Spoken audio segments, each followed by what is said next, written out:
together by combining historical, climate, food, and economic data so you can make informed decisions as we shift into a new era.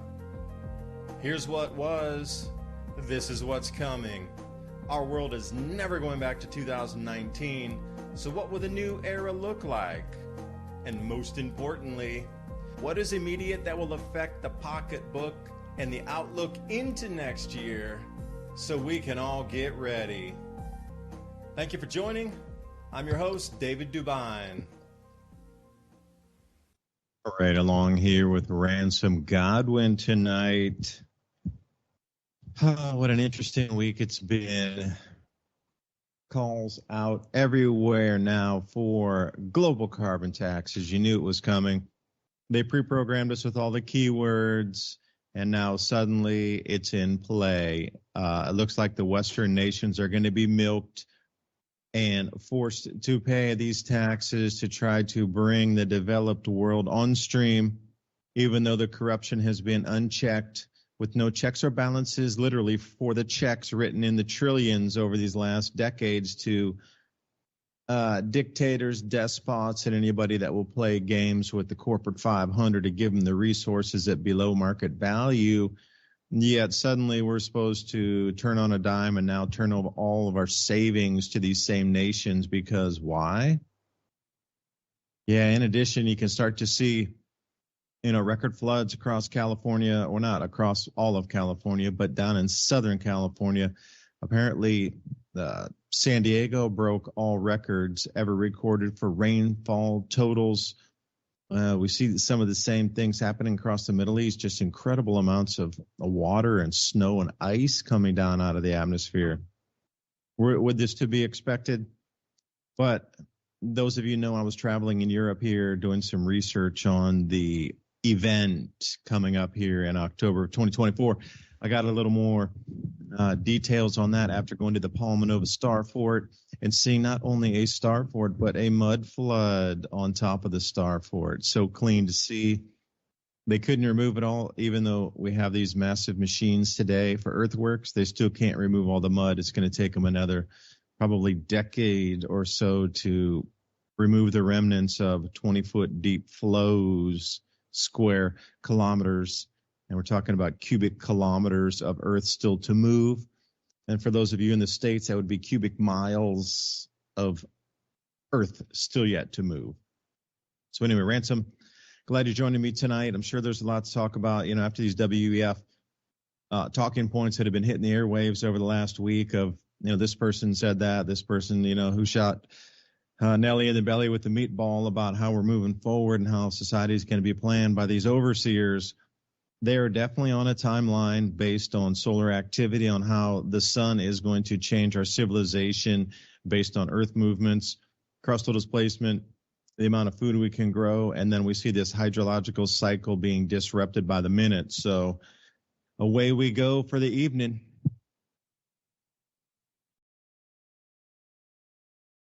What happens to all the countries, people, and areas that don't want to submit to a breathing tax? It's a breathing tax. It's even more than that. It's like a new tax on all labor. So it's a tax on the fruits of your labor. So anybody that works, you're going to have a new tax. It's the Spaceballs tax. Are they going to start selling the air that we need to breathe so that we don't exhale carbon dioxide, that we'll have a special tank of air that we breathe in, and then we'll have another machine that we buy from them that we have to have in our house that captures all the CO2. Maybe that's what we should do, man. We should just quit, doing radio and YouTube and invest in a company that makes a machine that tells the government that all of the carbon that you've produced has been collected and is ready for pickup. I'm just kidding. But no, don't forget the methane, my friend. We need a fart pack, just like the cows, just like they were trying in California. We got to add methane into the mix too. Right. Or maybe one of those houses might blow up. I've been watching all these houses blowing up. It must be, swamp gas or methane doing that. I don't know what's going on. Maybe we should just make sure no one has a stove or, and I've been seeing a lot of stabbings over there in the UK. I think that they need to go further on their laws and not allow people to have, silverware, cutlery, things like that. They already can only have porcelain stuff, if you remember last week, all of this global warming talk has got me thinking. We were talking last week about what we thought was going to happen with that polar, kind of push into the U.S. and what would be happening after that. I'm not sure if it was the last show or the one before that, but just like I said, it happens every time. And I brought it up at the time, like 90 people dead after fierce winter storms in the U.S. This other article says the dangerous cold continues. Now, it's warmed up in a lot of places, but you remember what we were talking about. It's like if you read in the comments on some of the videos, they're like, hey, you guys predicted this and you predicted that, but it never happened. And here's another article. Nearly 5,000 Brits froze to death last year due to heating costs, according to the study. Isn't that something else that we also predicted like years ago when we started talking about the regulation of energy, basically, that they were cutting off everything in the human domain, the energy being one of those main things. And what follows that is the food necessarily. So we're getting into the times that we're going to have to start looking into our own investments and kind of like some of the people around the world are talking about secession, even in the country that you live in. It seems that they have a really big, intricate master plan that includes the destabilization of the entire Western world. And we're getting to watch the agenda. It's almost silly at this point. I'm sure you've been paying attention to the border. And one of my predictions for the last several years is that we would have a combat zone on the border of the United States. And now that we have, military actions being talked about in South America as well, with Venezuela and their neighboring countries, and what's going on in Central America, which are military police actions fighting cartels and gangs. And then you move it back up here. We need to have a combat zone to make it complete, their little plan that they have. And this will be the way that they move against the Second Amendment, because they will hype the fear until it's at a boiling point of civil war in the United States. And I've been talking about this all year because this is the predictive programming push that they're doing. And now they've added a bunch of Hollywood movies directed by, or at least, financed by the Obamas. And then, we got these things. We have a new convoy going to the southern border. And then anecdotal stuff. It's so hot here in the United States because of global warming that Benito, the giraffe from Wada Zoo, he's going to have to travel 40-hour road trip down to Mexico City to be in a warmer environment because it's just it's too cold because of the global warming up here. In other news, I don't know if I can say it, so I'll just skip that one.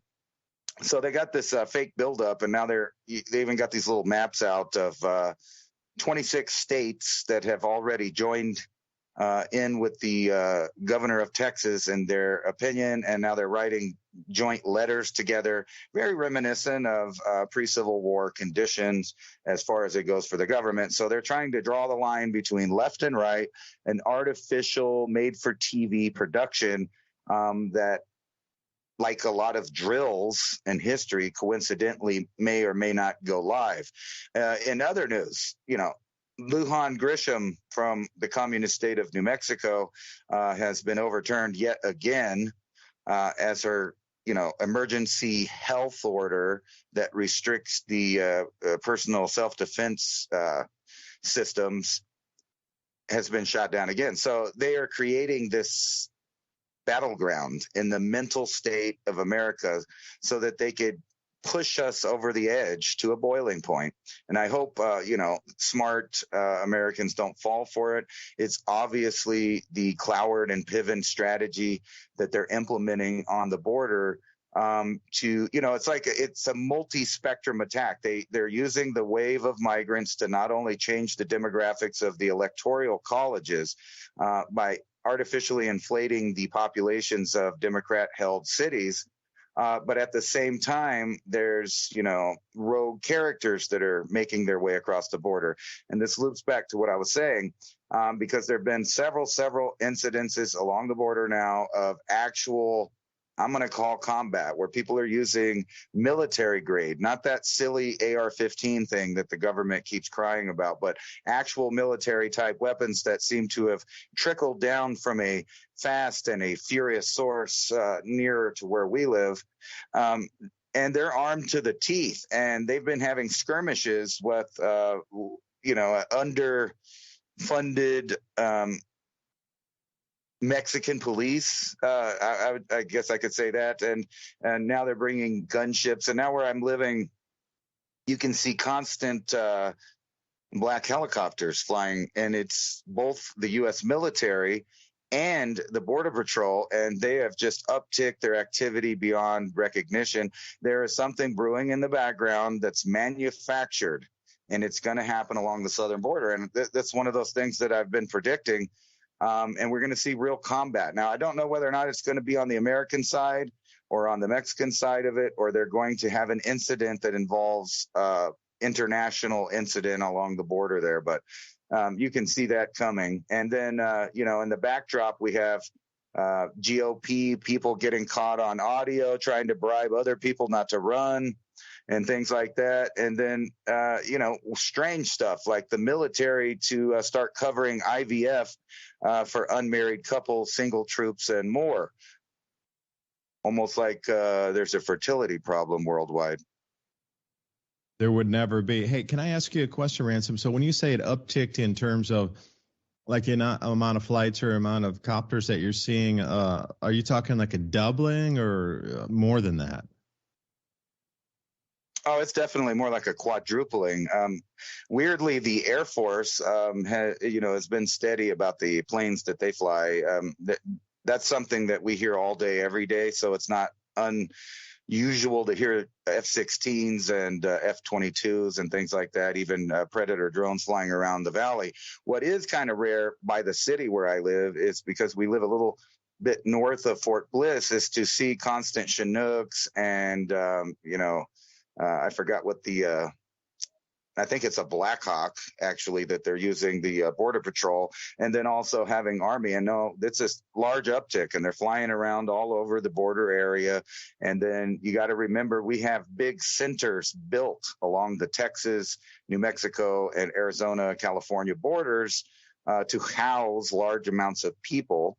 And now we're just having this weird, TV movie about the National Guards, being kettled into a conflict with the Border Patrol and some kind of jurisdictional, stick waving contest there at the border that could be easily manufactured into a civil war.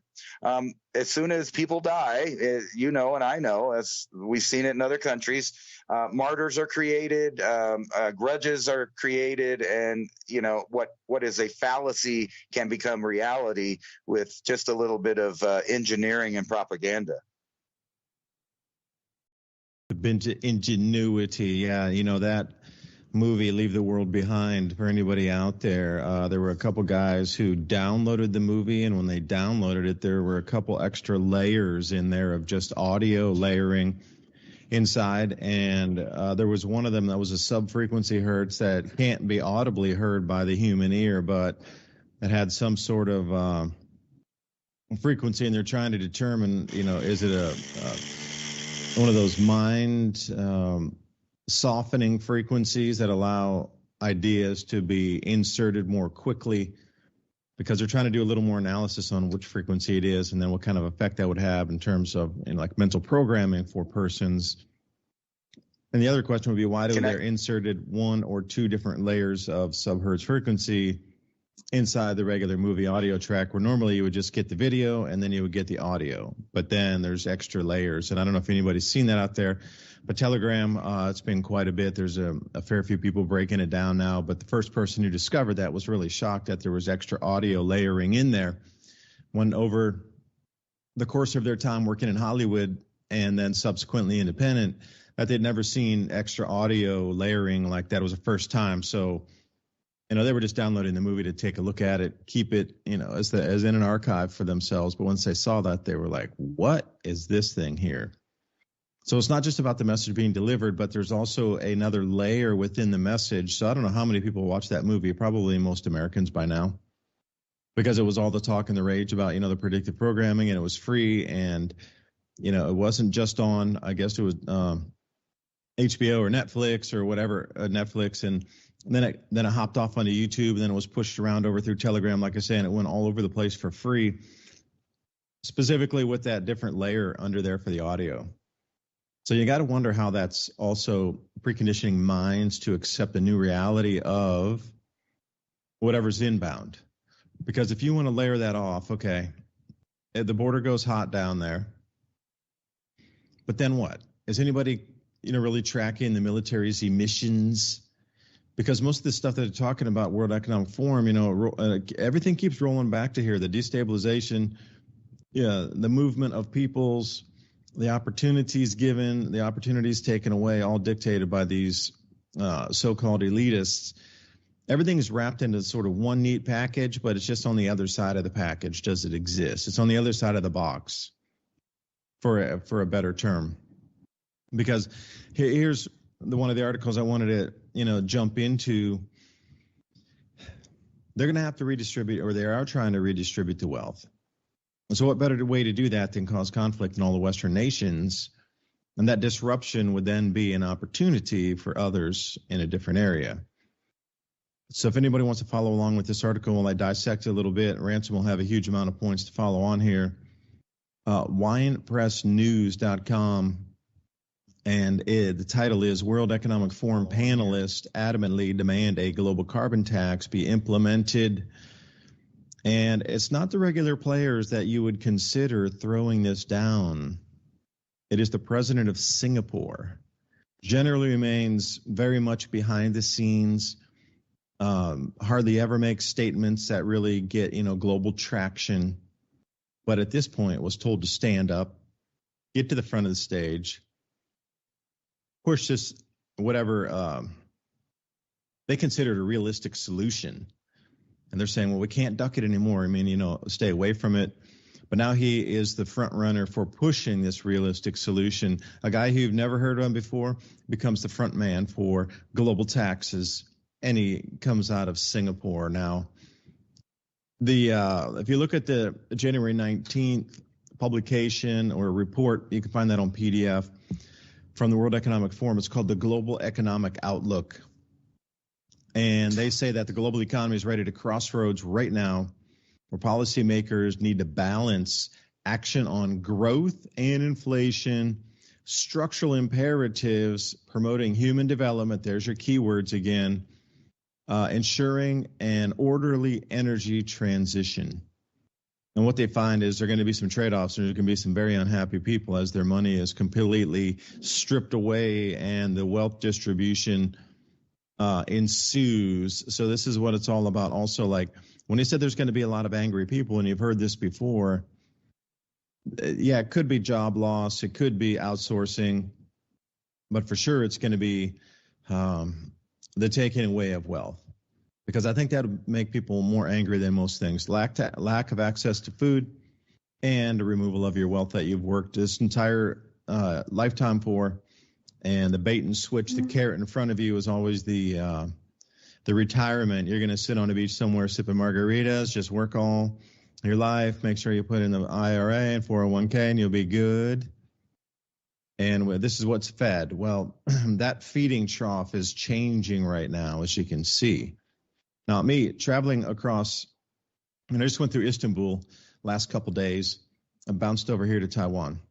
But I will say, going through Istanbul the first time and then the second time, Absolutely. There's a wealth shift over there. I mean, the energy of the people on the airplanes getting on and off and just banging around, talking about Riyadh, and their whole conversations are like, it's like a crypto crowd, just super high energy of everybody that's coming out of the near Middle East. It's astounding. Just the energy of people talking, you could just see it, like people bouncing in their steps going, where everybody's kind of sluggish and dragging along in an American airport. Everybody over there is like, yeah, next thing, what's coming next? And the thing is, with the new BRICS aligned nations, there's going to be opportunities, but a lot of these nations they're trying to pull into the fold are underdeveloped, and the thing is, they've been like that for quite a long time because the World Bank and IMF have given these vast amounts of endless money loans to dictators and despots who were no accountability. They could steal the money, get like 50 Ferraris, get all these mansions, give it all to their cronies and their families, and then nobody even blinked an eye. Yet we're supposed to believe that they are so impoverished that we need to milk every dollar out of the West to now feed into an accountability standard within these same dictators. See, the whole thing is moving away from no accountability to accountability because they need now these nations for their raw materials. But they got to do it above the table now. So the whole world that you're seeing, you got to, the way I look back on it is now everything has been a charade, a fake. Like when you talk about living in the matrix, I truly believe that we are in a programmed society, maybe not in when you're watching the ones and twos ripple in front of you. But everything that you have known since you were a child in those first breaths has been planned and fictitious. There is nothing organic on this planet. They say you may have a choice, a free choice. Perhaps you do, only to a very limited amount of free choice because you see how many people, when they get big, they're either taken down or they have to join sides. Free choice, yeah, you're free to pay your taxes on either your rent, you're free to pay your taxes on your gasoline, you're free to pay your choice of food tax, buy food or no food, pay the food tax, don't pay the food tax. Wow, that is just freedom of choice. I feel so liberated. But back to the Singapore president here. The major debate throughout this transition to green economies and infrastructure is going to require global carbon taxes to aid the transition. And then they release some of these statements that you can find publicly with quotes on them. There's no realistic solution to the climate transition that does not involve globally coordinated system of carbon taxes. Now, wait, Ransom, I know you and I were called conspiracy theorists for even insinuating, talking about, bringing up this subject that there would be a global carbon tax. We were the ones on the fringe. They would never do that. They could never get away with that. And here we are on the cusp of a full call across these meetings for global carbon taxes. In addition to, watch it, I am telling you now, they are going to dip the toe in the water with the carbon tax, but they are going to move also to a methane tax and also to a nitrous oxide tax. You can watch it. There's going to, like we have today, you have state, local, and federal taxes on almost everything. You got triple layers of taxes. Well, this global carbon tax is going to be a triple layer of tax also. Like you're going to dig down into the manufacturing process. And they're going to look at the carbon emissions, the methane emissions, and the nitrous oxide emissions, and they're going to give you a bill for each one of those little things. Like astoundingly, I looked at this bill from a company, which I'm going to use in my video tonight. Their bill was 60,000 Canadian dollars for the natural gas for the last month's usage. This, they had to pay 16,000 Canadian dollars for the natural gas tax or the carbon tax in Canada. So think about that for a second. That's a business that needed to pay. And if there was no carbon tax inside Canada, that bill would be reduced by a good, 30%. So when I'm looking at this, all right, are you able to spend another 30% of your wages or have it reduced for some just, fairy dust to tax out in the ether over here? Look at the amount of taxes just in a realistic sense that Americans pay. And if you're from Europe, thanks for listening in with us tonight. If you're from Canada, you even have more taxes than we do. The farmer strikes are going on here in Europe still. It's just Italy joined in over the last couple of days also with the strikes. They're at the point now farmers can't repay their loans because the amount of taxes and regulation now on top of fertilizer and fuel. See, this whole fertilizer tax is a new thing. It's a new nitrogen tax. So this year they got stung with a new tax on fertilizer imports, and they're making the dumping of Ukrainian grain. And again, this is on purpose. Absolutely is. They're dumping Ukrainian grain all across Europe. And it is so dirt cheap. It's really like a third of the cost of regularly produced grains, even in places like Bulgaria and Hungary. They're doing it on purpose to flood the market so these farmers will go bankrupt and have no other choice than but to sell their farms, period. That's the only thing they're going to be able to do. There's going to be no second opting off the choice. They can't repay their loans. They're foreclosed on. And the amount of taxes that we already pay is just the most ridiculous thing ever. You get taxed on your wages, but then you need to pay tax, like I say. You buy food, you buy fuel. I got a tax on my water bill at my house of 10%. I use water, which should be free from our earth, but I get charged 10% tax. But I already paid tax on my federal taxes. And luckily in Tennessee, there's no state tax. But it just never ends and it never rolls. Now add more taxes for global carbon taxes, and there's just no way. Very few people in the Western world will be able to make ends meet if there's now, even if it's 10 or 15% on the global tax. You know, already Canada's experiencing what I saw that, guys. I'll have to bring up the bill and send it over to you here, Ransom. But 30% in addition taxes on using natural gas. I mean, nobody can afford a 30% additional tax somewhere that just comes out of the blue, hits you on the side of the head, and everything you purchase from this point forward is going to add another 30% because of the carbon emissions involved in the production, distribution, transportation of that. I mean, that is literally, you will own nothing and you will definitely not be happy. That's why they're saying it's going to be the decade of discontent. But anyway, I'll let you chew on that for a minute, and then I'll continue on the article. But I know you're itching to jump back in. I could feel it. I feel it, man. You're ready to jump like a piranha. Right. First, I was thinking about that sound. I actually looked at that when that was going around first. And I'm going to go ahead and make a prediction for you that they're going to discover that exact pitch is the pitch of agitation. And it's almost a nod to a movie that came out recently, The Signal, with Jack Cusack. And like that, what everybody was running around the cell towers like cockroaches, but people thought, hey, look, they're making fun of those people that are worried about the microwaves and stuff like that coming off of different devices that we live with. But I bet you money that you'll find out that exact frequency is the frequency that agitates human beings, because, this is a subject I know a lot about. The U.S. military and DARPA has created all kinds of neat gizmos and gadgets that can project and vibrate and do all kinds of stuff to you. They have machines that can make you poop yourself. They got machines that can basically make you think you're going insane or hear voices. They have some that they could just turn on and it'll start, feeling like your skin is boiling and burning, and you can get burns from it.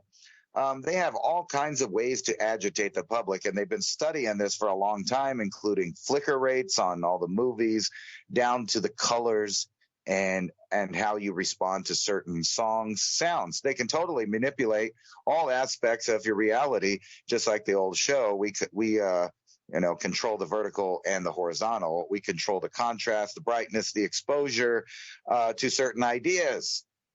They control the whole thing. And what they're projecting right now is a whole world on fire. Just like Bill Nye, the science guy, said, the whole world's on fire. But now it's actually on fire in the way that there's war.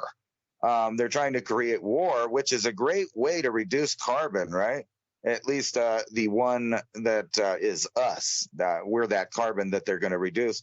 And I think it's funny that this is what it amounts to, is a country that fought over a 3% tax or a 10% tax. I can't even remember. I'm feeling guilty right now about that. But we threw a revolution over a small amount of tax a total insurrection we threw in the U.S. And, now, like you were saying, I mean, you were mentioning some taxes.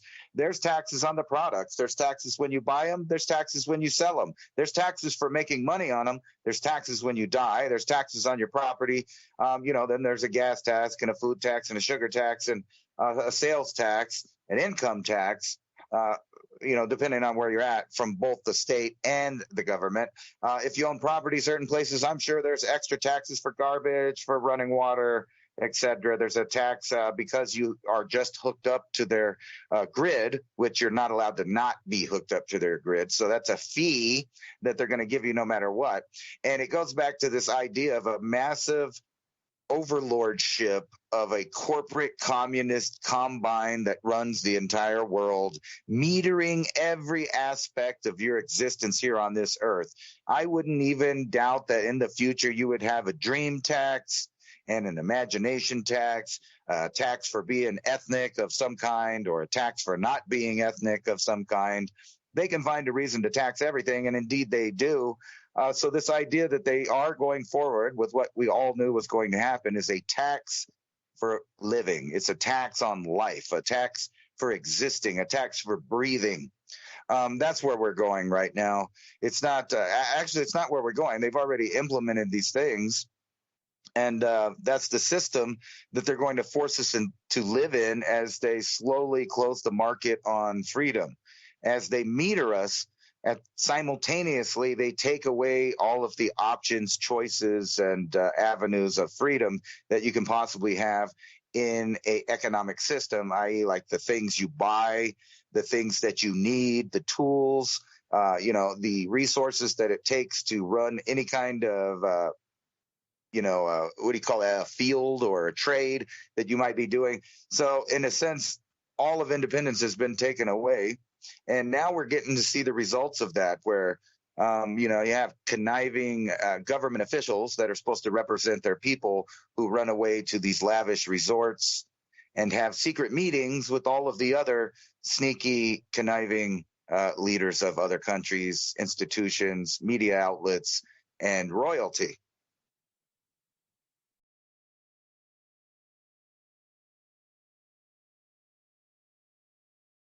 Yeah, Ransom, I sent you a few images there also, especially with that carbon tax. But yeah, these, after running through some museums and looking at, my bevy of research over the last, 3.5 weeks being here in Europe, is the encoding of the information exists for the reset timeline. And I've noticed a couple of things since I've started at the museums, and a few nautical museums really kicked me on to, now everywhere I go, I'm looking for nautical museums. And also civil building. I didn't realize there's been like civil building societies, Freemasons, that are out in the civil building societies since, the last 500 to 700 years. And you can still find things about how they built cities. And, there's a lot of interesting things on city designs, plans, and how would they move such vast quantities of building materials, supposedly with horse and wagons at the time. So one of the first things I was kicking on is through the Adriatic Sea area. I went to the Ancient History Museum, and we're in Verona, at this place called Verona in Italy. And I was talking to the curator there, spoke perfect English, super friendly. And Ransom, as soon they had some Neanderthal site locations right near where they were. And I said, hey, is there a connection between dolmens and Neanderthals? And she's like, yes, there is over in Western Europe, but around here, not. They sort of just lived in caves or overhangs, whatever. And I said, well, how about Denisovan sites? Like, would you have any Denisovan discoveries close to here? Because I knew the ones that they'd found in Northern Europe. And she's like, no, there were none of those. How'd you know about the Denisovans? And I was like, well, because I know a little bit about the past. And then they had a very clean timeline on the wall of 45,000 years ago, 30,000 years ago, 15,000 years ago, and then it came up to the Younger Dryas impact. And then from, say, 12,000 some years ago, 12,500, all the way to say 8,500, there's nothing, zero. They found nothing. So then, the archaeological, finds that they had started somewhere at 8,500 years before present.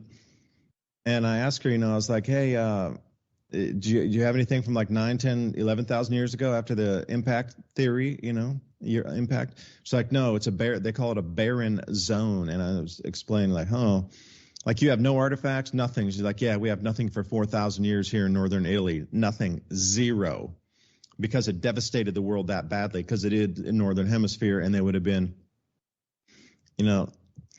just coming out of that glacial period anyway, which pushed them further south because, the Alps would be covered in glaciers. So they also showed the timeline of people moving higher up in elevation as the glaciers were retreating. But, Younger Dryas left a barren zone here. So anyway, then we talk a little bit further, and I started to ask about ports and were there any instances of waves, not like a tsunami or a, global tipping kind of event, but just, are there any historical events that just vast amounts of waves came in for a couple of weeks, and then, the ports weren't workable anymore. And then she told me, there's several places along on the Adriatic that they just abandoned the ports. And she said in the Mediterranean too. Now, she was trying to explain to me that the rivers had changed course or something like this. And I was like, well, if it's a seaside port, if a river changes course, it wouldn't really matter now, would it? And then, she got all like, well, you don't listen to that, But quite friendly and really very well done in Verona Archaeological Museum. Top-notch people working there. They're very, very knowledgeable about their timelines and at least their local area. But again, what I found is when I ask her some specifics, she's like, that's not what I studied for my thesis. They're very laser niched on what they study. And she was, niched down into like dental and bone in the, say, 5,500 to 7,500 year period. And that's where she locked herself into, was skeletal remains on burial sites or remnant sites. So she was able to tell me that the Neanderthal never buried any of their dead because they can't find a Neanderthal skull or a Neanderthal bone set. I was like, yeah, I understand but how big do you think they were? And that's when she just stopped talking. And then I said, well, the Denisovans were at least a foot taller than them. And she just, there's no Denisovan sites near here. See, once you start talking, it was a super smooth conversation, just talking about regular history until you started talking about the size of the things. So obviously, since she was a skeletal person, had definitely seen some skeletal remains of Neanderthals that were like 7 or 8 feet tall. And the Denisovans, hell, those things would have been 9, 10 feet tall, And Revolution Radio, thank you for letting us talk tonight. Anybody out there that considers free speech something that you want to keep flowing, consider a donation to Revolution Radio right here, the Revolution Radio family. That's revolution.radio. Many different ways you can donate, from direct check, Bitcoin, crypto, whatever you like. And you can even send a donation in. But the thing about the history that winds it back again, they've encoded a huge amount of these resets into biblical paintings. So now, there's very distinct layers of time, because what I found going through a lot of this, now I'm starting to focus on religious paintings, is, Ransom, you're going to love this. Like in the 1300s, everything is very clean. Like the archways are clean. There's no vegetation growing on the massive temples. Now, they're taking renditions of before their time. So between, say, 1200, something like this, 1100 AD, 1000 AD, something like this. That was where they were back in the past projecting in their painting at that time. Everything was intact. But once you get to the painters of the 1400s, 1450s, especially anything after 1500, to like the 1600 era, every single one of their paintings was nothing but archaeological ruins covered in vegetation. So just within that time span of pre and post, something happened during that time that very cleanly points to a reset based on how society was shown during just even what you consider like dukes, earls, saints, etc., just walking through their daily lives. what I saw a lot of was the late 1500s paintings. Whoever was there was just walking back into destroyed cities. And, I'll go on with Palmanova after you respond, but Palmanova, it's in northern Italy also. It's the most intact star-shaped city in Italy. And the town is called Palmanova, and that's Palmanova. And I talked to a bar owner there. Not really a bar. It's like a coffee shop / restaurant / everything in the community is there. So anyway, I started talking to this guy, asked him, do you really think, because he had some posters around of Palmanova and he lived there forever. And I was like, do you really think this place is this old, or do you think it's older? Instantly, without even he's like, it's way older. I was like, okay. So then we talked for like, I don't know, an hour and a half. And one thing really that shook me, that really like drove the point home, he told me, when the ancient Romans came here, they found cultural layers way older than them when they came here. And I was like, what do you mean? This place is supposed to be built in the late 1500s. And he's like, no. The ancient Romans were here already. They found layer after layer under them already. So if you talk about ancient Romans and you're looking at, you'll give it a good data, like 500 BC, 400 BC, there were layers far beyond that. So then when you come cleaner, also forward, you start to see reset dates around, say, the birth of Christ for a mark of time. And then when I was in Verona, I was able to get into a lithograph. I went to this restaurant, and this guy was into lithographs and art and thing. But he had a wall full of like ancient, old paintings, old lithographs from this place called Verona, all from the late 1800s.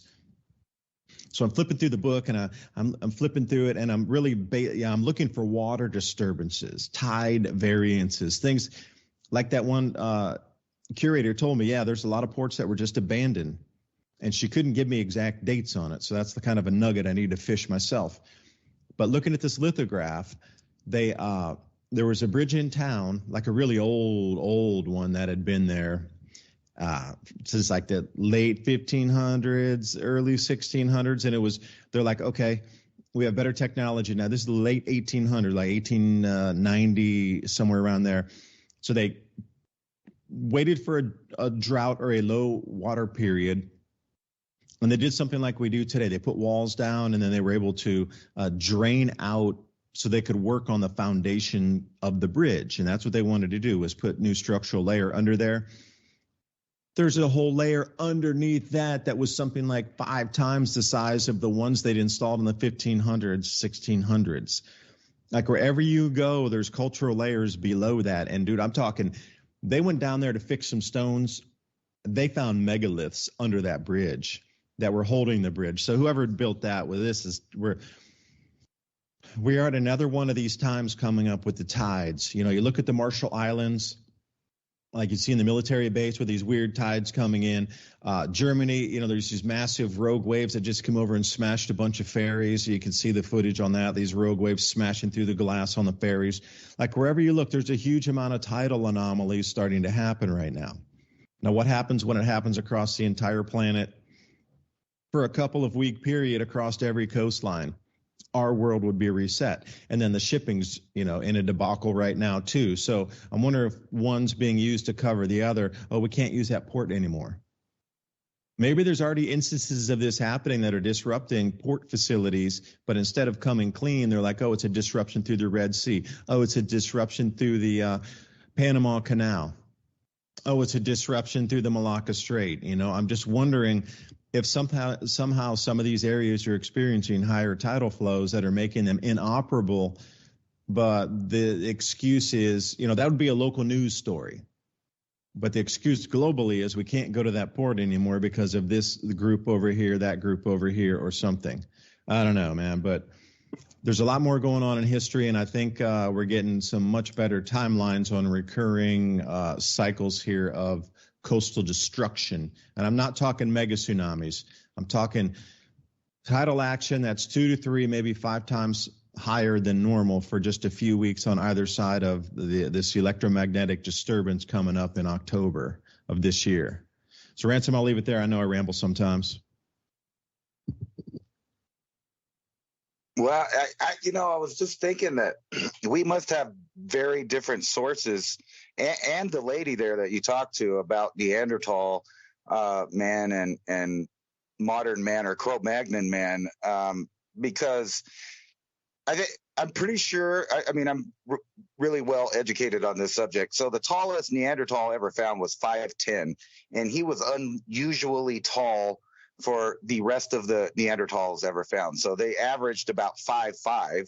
They were stockier. They had bigger muscles. They had bigger bones, but they had shorter, stubbier limbs, legs, and feet. Now, Cro-Magnon man averaged about 5'5" to 5'9" also, but more often was taller than Neanderthal. And as far as burial for the Neanderthals, several burial sites have been found where the Neanderthals buried their kin with flowers, with other ornamental stuff. So they did indeed actually bury their dead. And as far as the height for Denisovan, we do not know that because there's never been a skeleton found of Denisovan. The only thing that they ever found was a partial pinky bone, which allowed geneticists to discover the species. There's no skeletal remains of Denisovan at all. There is one skull in China dubbed Dragon Man that's theorized to possibly be that of Denisovan, but there's no conclusive evidence of that, seeing how they haven't genetically tested that. And the populations on Earth that have the most Denisovan right now would be in the Pacific Islands, Southeast Asia, and the Aboriginals of Australia. And they've been there for 40,000 years. So this is a long separation of people there where they've been on their own by themselves. So I don't know where they get some of these ideas. I mean, there's only been so many instances of the bodies being found. And we know that Neanderthal was a completely different kind of human as far as stature, had stubbier limbs, bigger muscles, and their head was elongated to the rear with big eyebrow ridges and no actual chin, versus Homo sapien or Cro-Magnon that had a high, narrow skull and a much smaller rib cage, longer extremities. However, both of them had bigger brain capacities as far as cubic inches than we do today, almost 100 more. Not cubic inches, centimeters is what I meant.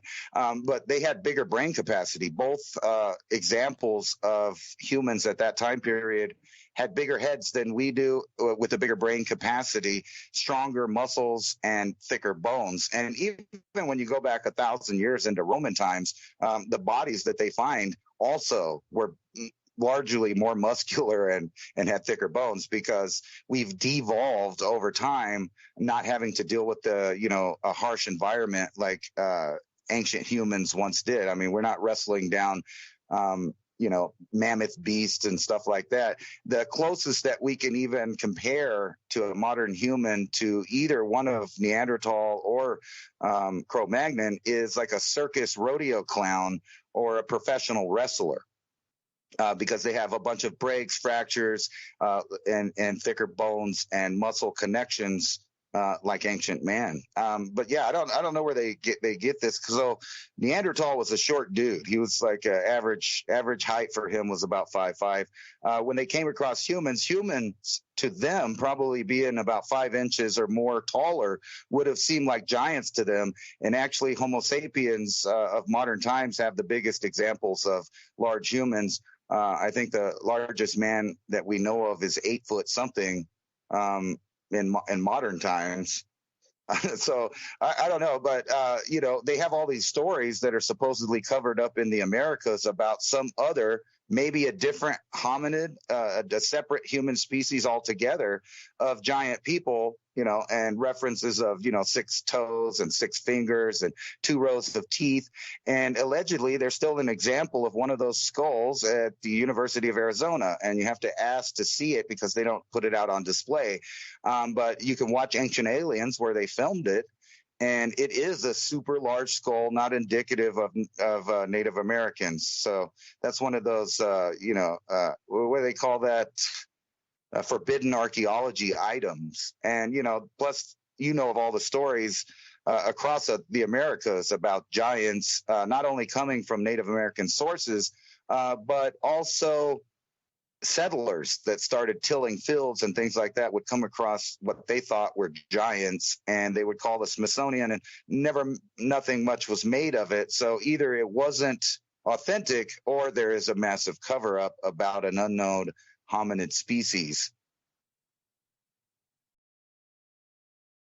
Yeah, I'm trying to find you a couple images from my travels here. I was able to get into the museum in Venice. It was a history museum there, and they had a couple of globes from the name escapes me. Cotronelli is the most famous cartographer in Italy, and he, in his globe, which I'm trying to send you here, has the southern Mexico or northern Mexico area and what you consider the Gulf was separated from California, as well as in the center of the United States, they had something that very much looked like a gigantic Stonehenge. And I want to send you that image right here so you could pop it up onto the screen. I know we're coming into the break for a second, but it's quite interesting. Oh, here's the first one. Let me send that to you. And yeah, what they're showing in the United States is the Mississippian cultures was something gigantic in the center of the U.S. Like it's one of the only thing that's on the map. So when you're looking at a full continental map, and one of the largest things that you see is from the center of the U.S. with what we would consider a Stonehenge type of structure there. And here's a Tartarian one as well. So this same map from the 1600s has Tartaria on it, and that's really slow in sending you because they're very large files, so you can like zoom in super close on it. But when I'm looking at these different maps and areas across, like I said, it still shows Tartaria. But the way they had the globe turned, I had to put my hands way up at the top. And, there it is. There's one right in the center there. I'll send that to you also. What I had to do was extend my arms clear up to the very tip top of the globe to be able to take a photo of it. Now, when I say it says Tartaria across the front, it sure does.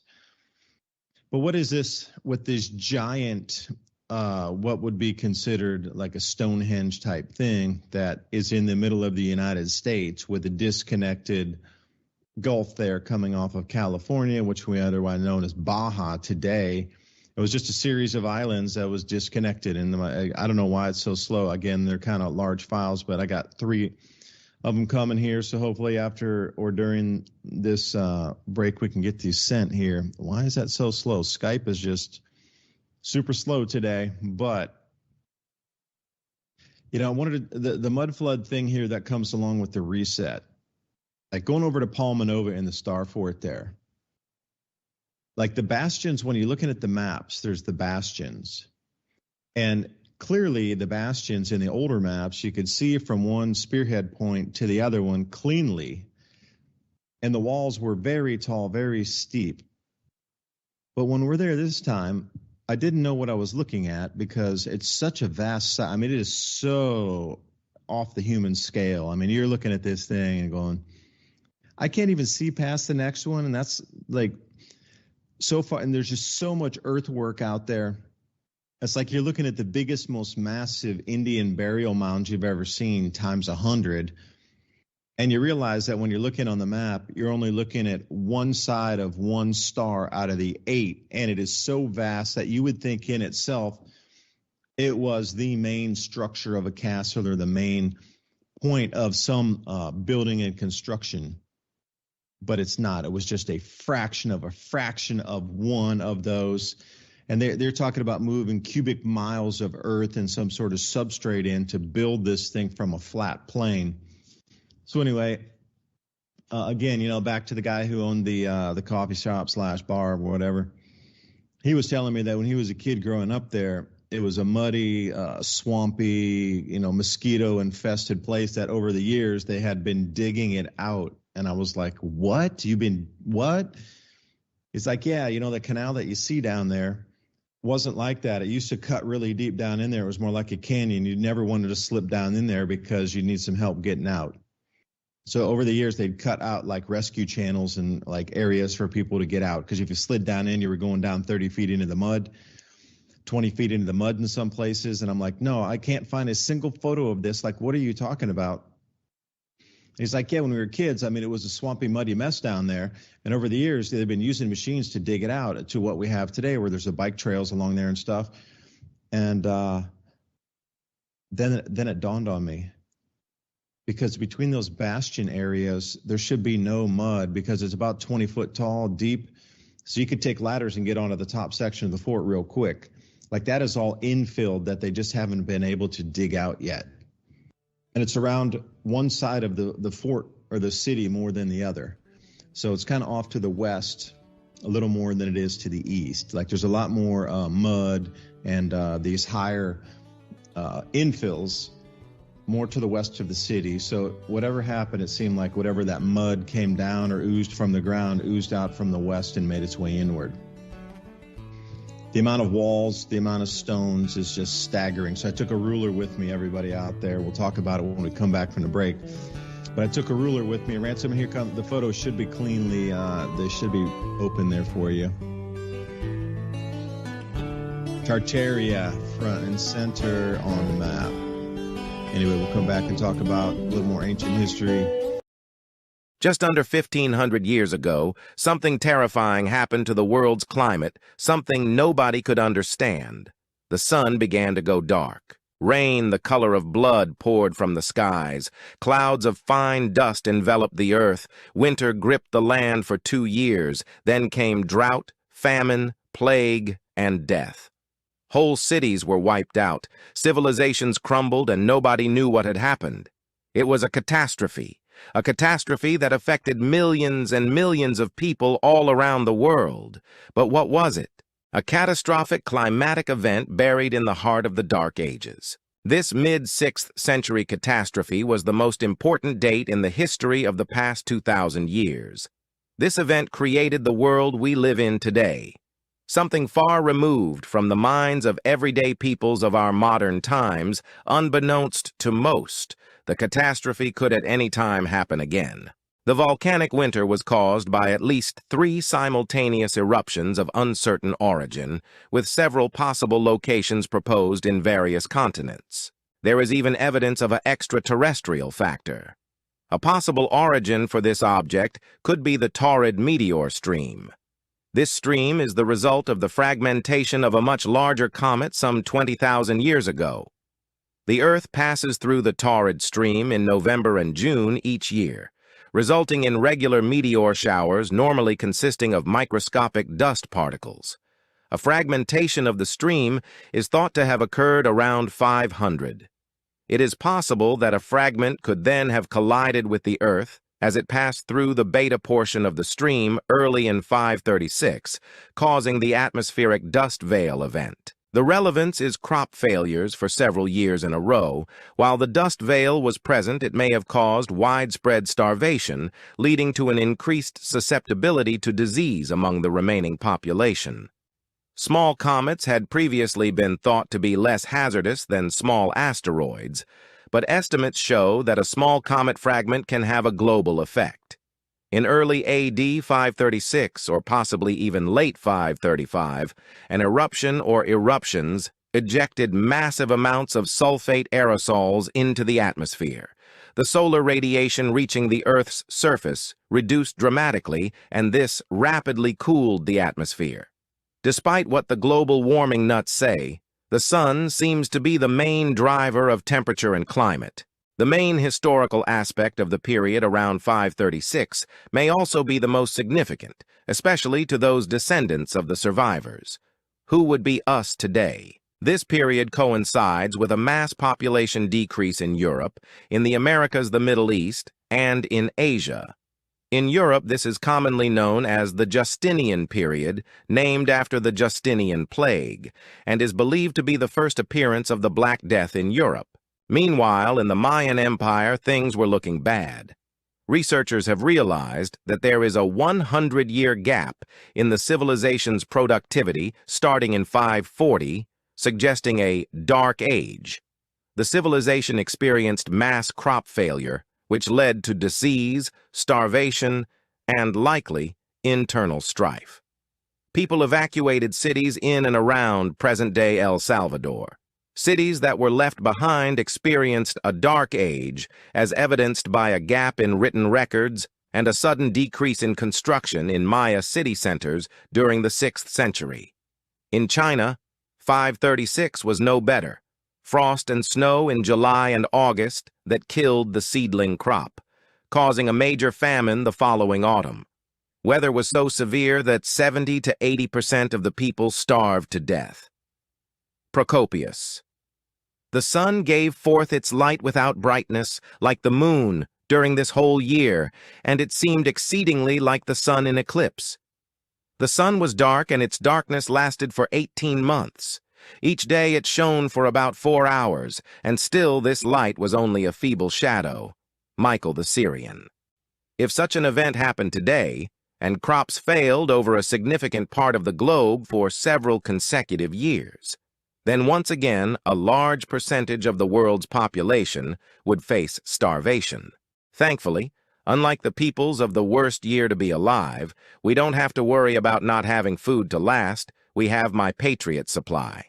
And right now, you can save $200 on a 3-month food kit with Adapt 2030. Adapt and stay prepared.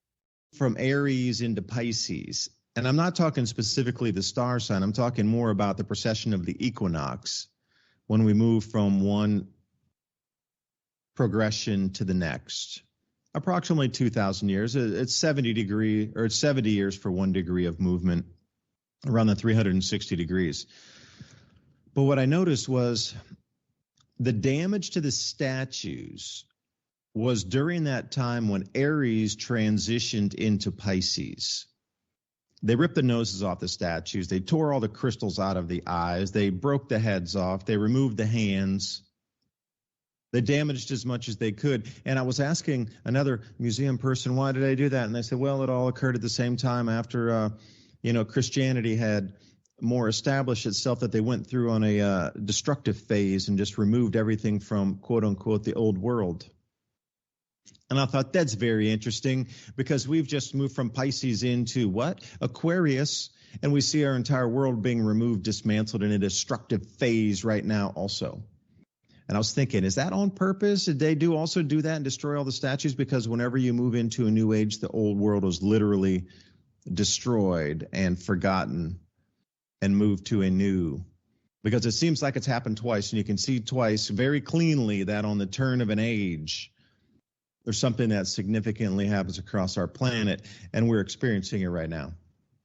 It's based on celestial positioning, precession of the equinoxes, also the intensity of our sun as it goes through different phases on 400 or 2,000-year cycles, and how, global elite and those moneyed families are following these same timelines based on solar activity and what really drives our solar system and gives the energy to our planet to continue a functional civilization. So Revolution Radio, thank you for letting us talk tonight. Again, everybody here listening right here at the Revolution Radio family, consider a donation to keep our channel on air here, Studio A and Studio B.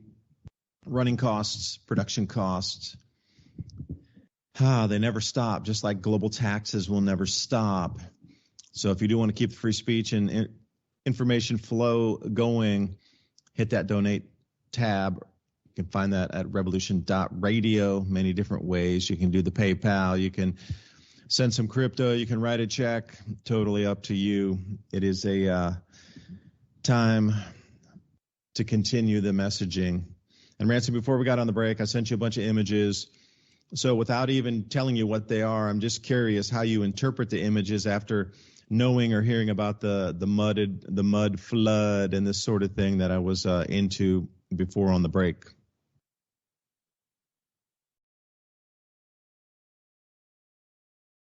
I was tripping out on this. I guess this is the edge of the fort, and you can barely see it. Like I could tell that from the top, it has that super symmetrical sacred geometry pattern there.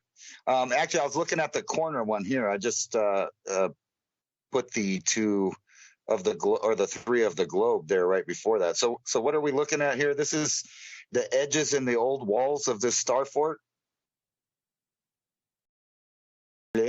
Yeah, well, the images that I sent you there, the three images that I sent of the photos that have on the globe, it's a round globe. The thing's about 4 feet in diameter. It's really large. You know, when you can't spin it, but the way they've spun it, you have to get around the globe and maybe get down low on your knees and take some photos for the bottom part.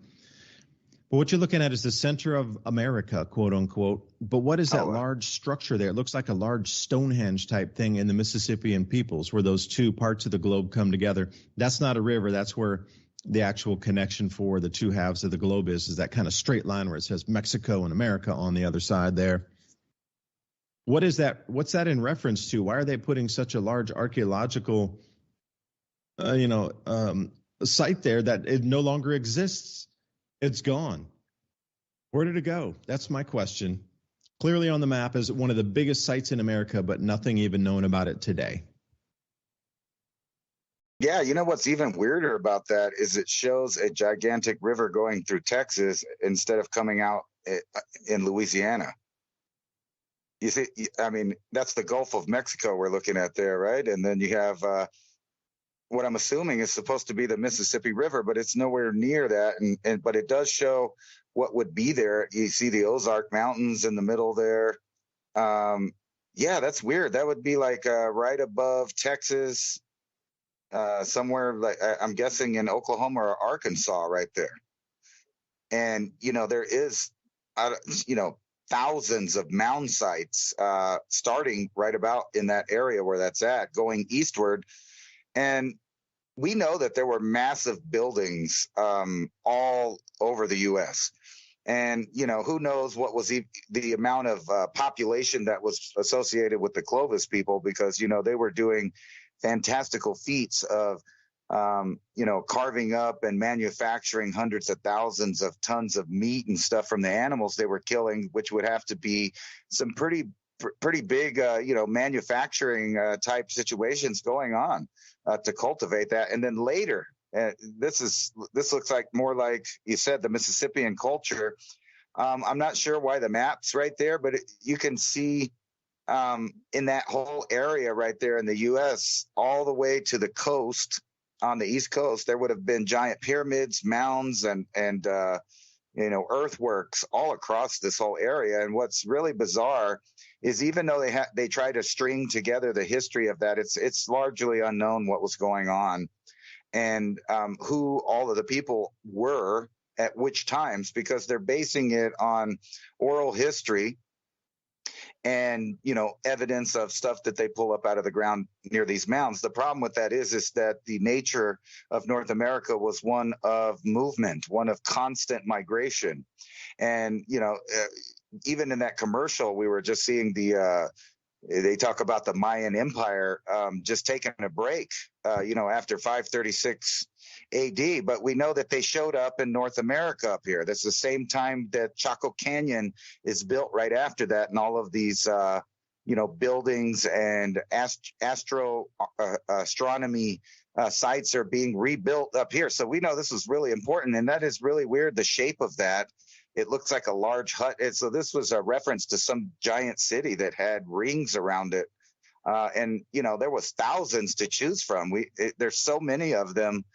They have them documented in few books, but that part of the history of North America is barely looked in. Barely the scratch of a surface has been looked into that. Yeah, and it's interesting, the rivers that are coming down also, that run through what would be on the border of Tennessee through Georgia and then out onto the East Coast through Florida. That's quite a strange one, too. Those rivers, obviously, since the time that the map was done, now the cartographer, again, had part of the Piri Reis map on the very bottom there in Antarctica. It's the only piece of Antarctica that was visible, but he put it in the correct place below South America. But these are part of source maps from previous times. And apparently he was the one who put a lot of source maps together and created this globe. Now, if we move to the next one, look at the clarity on it. I took it from a little bit further away, but you notice the Gulf of California, or what we know as Baja, is disconnected from California. So tell me, this is the same map of the same time as we're looking at, different river systems running in different areas, not out the Mississippi. And we see something very similar. The topography is very different. Something happened with a definitely geological reset of sorts that would rechannel rivers. The flow would be different coming off of mountain ranges. So to change what we know is one of the largest rivers, after the New Madrid earthquake, the Mississippi flowed in different directions. Places were cut off. Lakes dried out. New lakes were formed. There was a lot of change just in that one quake. But can you imagine something that was so large that would actually redivert the Mississippi from where it is now through Texas, or Texas back to where outflows now through Louisiana? The same thing, like what kind of crustal displacement or crustal anomaly or earthquake size would it take to take that Gulf of California and then slam it back against California, what we know today as the landmass, and then block off that chain of islands and turn that into a solid piece of land again, only accessible through Mexico? I mean, that's an incredible civilization ending event there too. That much shaking of the crust of the planet to make those two bodies come back together and sandwich them together again. I don't know. We're looking at something significant, but the problem is all these maps are coming from different source maps of different times sandwiched onto one total global map. That's what he did. He didn't go out and actually survey this himself. He took different source maps from the 1500s in addition to his own surveys that he did, and he squeezed them all into this one map. And this is kind of what has come about from it. So what do you think about the Gulf of California? And you're down in the mountain ranges there, just before the azimuth markers where you see that line there, or that piece of steel, so you can see what the latitudes would have been. So just to the left of that, you're going to see the mountain ranges there, kind of right where you are. I mean, does that match up with today, or is that very different from what we see in today in your neck of the woods there? Well, it's kind of bizarre because it looks like it has the Rio Grande and the Colorado River labeled as one river and exiting at the wrong part of the continent. But then again, there's a lot of rivers that don't exist anymore that go through the desert, the Chihuahuan Desert and the Sonoran Desert. And then you have, it's really cool that I see these. What is that, ships down there coming off of South America or Central America right there at the bottom of Mexico? I was kind of wondering if you got a picture of that. It is kind of bizarre because I would love to look at every part of that map there and their impressions of it, but it looks like it generally depicts, the southwest of the United States pretty good there. It looks like you have the Rocky Mountains going out towards the coast. There's the Baja. I'm guessing that's what that is. But it shows it being broken away there, which is kind of bizarre. Is this a future map or a map from the past? That's kind of weird because, that's part of that area along the West Coast that is seismically active to the max there with the San Andreas Fault going down into the Baja right there. That's pretty bizarre. So this is really cool too. The next picture that you sent me was, I think, on the other side of the globe in Europe, the Tartaria here, which seems like the clearest of the pictures you sent me. Is that the right one? No, that's the wrong one. I loaded the wrong one. No, that's correct. Tartaria. Yeah, and I found that in a fair few maps, but also, if you go right below the TAR, I do not believe those are mountains. I believe those are structures. That's what's another really interesting point about this. The way it's so symmetrical with pyramids there, it doesn't look like they're representing mountains because mountains are completely represented in a very different fashion throughout the entire map. But what I'm looking at below the TAR is a series of pyramids or something. Hard to decipher what that is. It could be anything, but it's definitely not mountains. It's structures. But what are the structures for?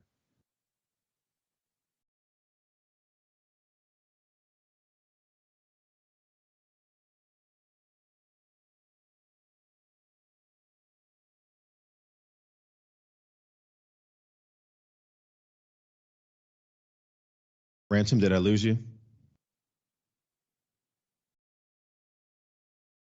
No, I'm still here. I just forgot to unmute. Yeah, I don't know what those structures are. They kind of look like giant teepees or something. So maybe it was marking an army or something like that, or an encampment that was near there. I'm really having trouble associating it with today's map. Is that supposed to be, what is that? The Alps there? The mountain range to the left? No, it's further of east than that. Tartaria is what it would be considered like Mongolia area today. And if you go way far off over to there, what I look at is Japan Caspian connected Sea. to the coast. Like this is an Ice Age map, it looks like. Because if you follow Tartaria all the way out to the right or to the east, all the way as far as it goes, that is what I've seen as previous Ice Age maps, where Japan was not a series of islands, but was connected back to the mainland through the Yellow Sea. There, that water was much lower, some 400 feet lower at the time. So a lot of this I'm looking at going, man, how old are we talking here? Like Ice Age time? Is it a 13,000-year-old map set we're looking at here? It's kind of weird without modern technology. It's amazing that the peoples of different times had this much mental map of the world in their head. It's not really even that bizarre that it would be a little warped out, because you got to think these are people imagining this and then copying it and inputting different information. So their idea of the entire planet was evolving all the time with new information and new measurements and new discoveries. So I guess that's supposed to be the Caspian Sea to the left there. It says Caspiana, I think. Yeah, that would be the Caspian Sea. You're right. Yeah, so this is... Where's the Black Sea? That's the whole thing, because the Caspian Sea and the Black Sea, Republic of Georgia is right in the middle between the Black Sea and the Caspian Sea. Like, I just don't see the Black Sea in the same area it should be right now. It should be, you should be able to see it next to the Caspiana to the west there, but it's just, maybe it's further over, maybe it's smaller. I did take pictures of the entire globe, so I'll have to get back and then try to connect those 2 points there. Well, what if it's just a depression and it hadn't flooded yet, like it did about 12,000 years ago? Then this would definitely be an Ice Age map series that we were looking at, something 12,000 years prior, and this is the map set that they had. So who had the technology 12,000 years ago to understand latitude, longitude, and be able to cover that much area across the entire planet to be able to put maps together? See, on the very bottom of it, it's in a different set. It's still on my phone, which I haven't downloaded yet. They have part of what I remember, the Sea Kings. What was the book of the Sea Kings? They had that one map that was Piri Reis's map that showed part of the ice from Antarctica that was just below South America. That is on the map on the very bottom, plugged in. But again, there's no other parts of Antarctica except for that one piece of the map right there. Everything else is devoid in Antarctica except that one section of it. And that's the only thing. At first, I thought it was a watermark that somebody dropped water. And I was like, oh, that's such a shame. Like they stained this thing. But then I went into the really like humidity temperature controlled one, and it showed the same thing. So obviously I got photos of that. But you're right. What if they didn't flood yet? What if it's pre-flood? Well, we know that there in the Black Sea, there was all kinds of towns and villages that because there was a lake there, but it was dramatically smaller, and they know there was this massive flooding event when the Mediterranean basically burst in there and let a bunch of salt water into a freshwater glacial lake, and it disappeared. It became the Black Sea there. We know that. And then, that on top of that, they have that weird structure down there that may be some kind of ancient man's, building. It looks like the Millennium Falcon that's at the bottom of the Black Sea there. So I was going to move on to these Starfort things, and I think I have them in a row. And what are the giant doors for there? Is that for the people you were talking about?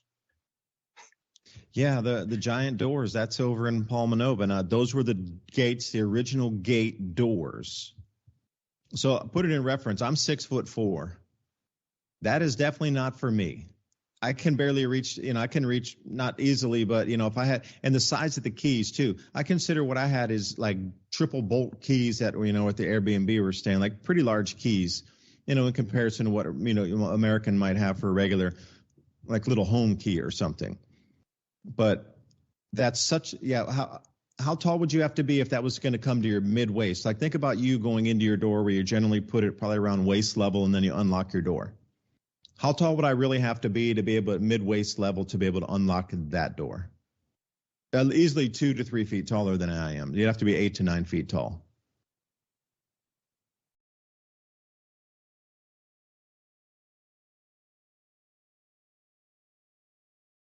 Yeah, it looks about twice as tall as you are, and I know you're a pretty tall guy, so that's a big door.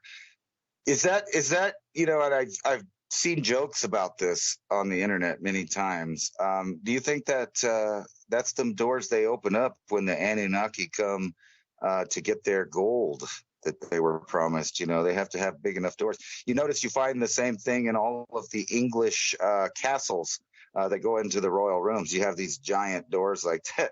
And I see you putting your key there. That's a giant key for the door, too. It's like everything about it is giant. Yeah, and I'd seen some stuff in Croatia also, because that's where we originally flew into Zagreb when we were just, traveling by bus around and hopping the train here and there, local trains. But the same thing, there were some really very large doors down in a place called Šibenik. And what's so interesting about Šibenik and Zadar, these two oldest of towns along the Adriatic Sea, they weren't formed by the Romans or the Greeks. They were the only two towns on the coastal area of what we know is now Croatia that were founded by Croatian kings, which in itself says that's something that's very different on the timeline. But see, the reason I tell you that is they had those gigantic doors all over the place down there in those two cities. The other cities, not so much. But the big doors, I even got a couple pictures next to, the giant doors that were leading into some cathedrals as well. But that was in Šibenik in Croatia. Same thing. Different timeline, different history, different founding, different types of people founding the cities. But you're right. I mean, the Anunnaki and the stories, I mean, how far back do we go? It's just a recycling of history. What I find fascinating, too, is that this looks like a lot of Mesoamerican sites where you have these nice, smooth-cut giant stones at the bottom, and then another section of somebody else that came along with a different construction style with smaller bricks, and then at the top, a third level with even smaller bricks. And it looks like less quality masonry. So it looks like three different ages on whatever building this is. And I found the same thing when I went to Chichen Itza.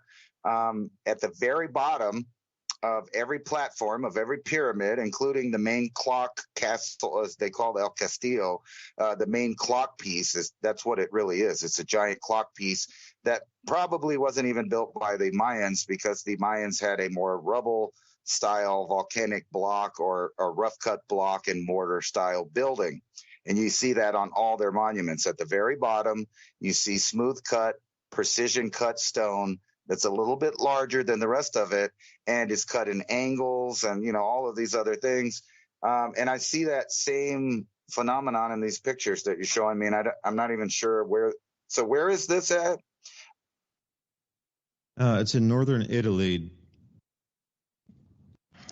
Now, the one picture that I could ask you to find is it's part of the fort with a big door, and you'll see a bunch of gravel just in front of the door, fresh gravel going in where they just dug it out. This is a special photo. It's the only one I could find during the excavation time. It's a very clean one. It has all the gravel right in front of one of the doors, and it's like a green hilltop next to it, and then at the top is dirt with a little gravel pathway. Yeah, I got you. Here it is. Okay. So what you're looking at here is the brick layering itself from the bottom to the top is about 30 feet tall. So if you understand anything about military tactics, that 30-foot tall wall should be unobstructed view to the west to that other 30-foot tall wall, which is the next part of the star fort. Now there's 8 of those. So you're only looking at two sections of it. And then there's that gap in the moat, and then you get a full wall. So you have to realize the size of this. So let's just talk about the inner walls first. The inside wall, if you were to walk around the Star Fort itself, just the inside of it, you only did the inner wall, it's 2.9 miles around. So then when you get on the outer wall, it's a little bit further. It's 3.5 miles of continuous stone and earthwork. But here's the thing that's interesting is that area where you see the gravel there, they unburied that door. That door was only half the height of it was before. You can almost see the line there, mud, in the first. And also the really clean earth that you see there, they've dug that earth away from that wall on the left side. Now what remains there is what had infilled the entire fort area between the two bastions. Those piles of dirt that you see there, that's the mud flood. That's what's still left that they didn't dig out yet because it surrounds 2.9 miles around as just that much mud, 20 feet deep. And if you follow that top layer of the green there, this is obviously a spring image photo. And I will tell anybody going out to do research, only go in the winter or at the end of winter, because if you go in the summertime, it's nothing but brambles and like tall weeds and grass. You will never get anywhere remotely close to a lot of this stuff. They had bush hogs machinery going around and knocking everything down so visitors can get to it coming in the springtime. Otherwise, there's 0% chance that you're going to be able to even explore, not even half of the site. But we are there now when they're cutting all the bush down, all the brush, and we're able to get into like nooks and crannies and corners and tops and things you could never, ever, ever get into during the height of the growing season in the middle of the summer. So go early when they're cleaning the site in preparation for everybody to come back. Now, here's the thing. If you take that across, that green straight across, you can pretty much see where the mud had filled in all the way up. So if the wall is 30 feet tall, that's a good, 18 feet. Where the bricks are a discolored brick, we found that's one thing I noticed is that height line of the discolored brick is uniform and unanimous across the entire site. So if you were to fill in and let that mud just roll in, and what I noticed too was there's very few places where they cleanly dug out the bottom of it around the star itself on each one of the bastions that comes to that tip. It always rises up, and there's way more buried beneath, and then it sinks back down. Because if you were an invading army, you could just throw a ladder right up there. That originally was not there in any of the 1600s blueprint plans. Like any of the images that you see of this area, that none of that infill is there. That's all from an event. An event. No, what is it? That encompasses the entire facility. That's what we're looking at. All that is extra mud that came from some sort of flooding event that has been deposited, and it is so massive and so large that with our earth-moving equipment today, we cannot move that out fast enough. So each year they do a little more digging. Each year they do a little more scraping off the top of each one of these, unbeknownst to myself. But each year they remove a little more and a little more and a little more. And they do it in the off season. So that's what we're looking at. So you tell me what kind of event can fill in an area that vastly that even today we can't get it moved. So that's a massive event. And that occurred between 1600 and say 1800, because supposedly Napoleon came in and then built another whole layer on the outside of what you're seeing. So you got the first inner layer, you got where the moat is, which is not a moat because it got flooded in, so they had to dig an artificial moat in there. You got the second set of walls, and then those things are like 12 foot tall. Also, the other outer walls about 12 foot tall, but they don't use flat facing stones except the areas that they have repaired from the city themselves over the last 50 years. The original walls are a bunch of what you consider, giant stones that were cut in half and then polished and then put in place. The stone masonry and brickwork there's two sets of, there's red brick and there's yellow brick. And the yellow brick's far older than the red brick. And then those bottom stones also, you can see there's different times of the facing stones being put on or stripped off. Now, you got the mud flood, and you also got the Star Fort in 3 different construction periods. Even through history, they say that it's 3 different construction periods through the traditional timelines. But really, when you look at it, there's like, Napoleon didn't come in and just finish this thing up to perfection. That's a great story and whatnot, but really, when you're looking at it, you're seeing the mud flood plus the star fort plus our ability or attempt to dig out a mud flood in modern times right now. This is what this site represents. And that's why it's a UNESCO heritage site. Now, generally, for those of you listening, UNESCO will give you one, maybe two in your city as a UNESCO heritage site, because those are like Michelin stars. They're very difficult to get, and they sanitize history. Usually, UNESCO heritage sites are the last oldest vestiges of history that explain our previous civilization, and they go in and they sterilize it. Well, this place has six UNESCO heritage sites on just Palmanova itself. 6 just here. They need to sterilize this thing big time because it really represents everything that's wrong with our timelines all in one place for anybody with the eyes to know what they're looking for. And I'll leave it there.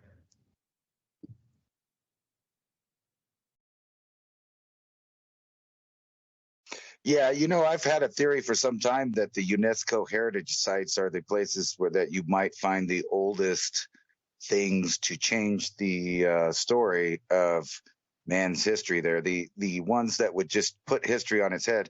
And think about that. Almost every one of those places like that, the digging is stopped, the research is stopped. And then you look into all of the other places with the oldest stuff in the world, and we're having war problems there. We watched ISIS blow up some of the oldest stuff, right? So there's obviously multiple different agendas going on to erase history for whatever reason. And then you see these weird, revisions of history about the timelines of things. And it's really obvious in these photos. That's exactly what I was saying. I saw 3 levels of construction there. So people just came along and they were like, wow, there's this thing in rubble. And then they start building on it again. They claim it and then they claim it again. And it's almost the story told worldwide, how people come along and claim it. And then not only that, in the Americas specifically, any kind of site that had migration to it, or worship to it, or it was a special place to the Aboriginal or Native people of any land, and a center for the old religion, you will find that they will build on top of that same site. Like a lot of people think it's because of ley lines and energies, and I'm not discounting that or anything, but just for the belief system portion of the energy there.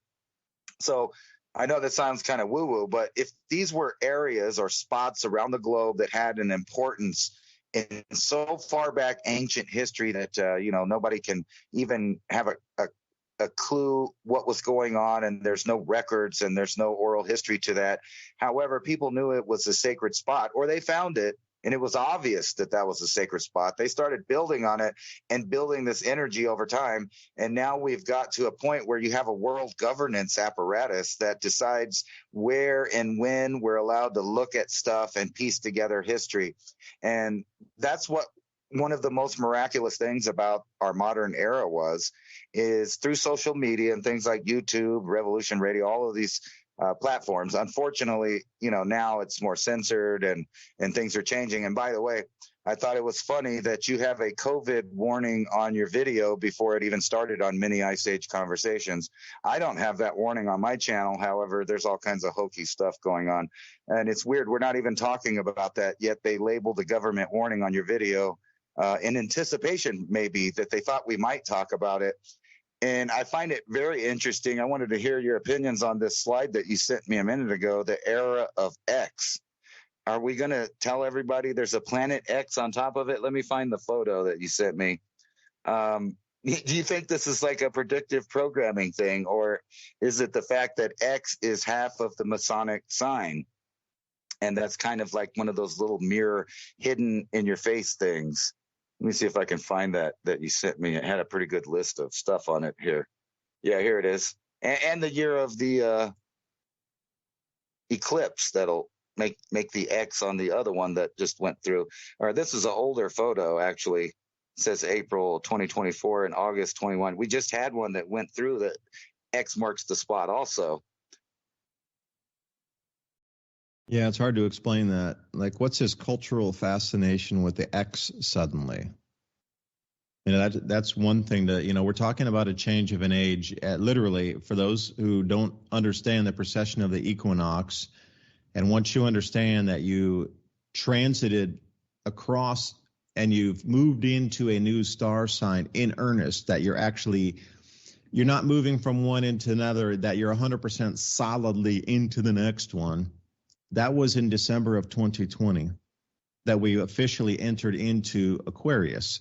Now, it's very significant when you're moving from one age to another age. Energetics are different. Society generally collapses. There's, just resets throughout history. The 400-year reset is one thing to think about. But the 2,000-year reset is just like clockwork in itself. And for all these changes that we're seeing and all this talk and of everything, and then we're on a 2,000-year reset entering into a new age.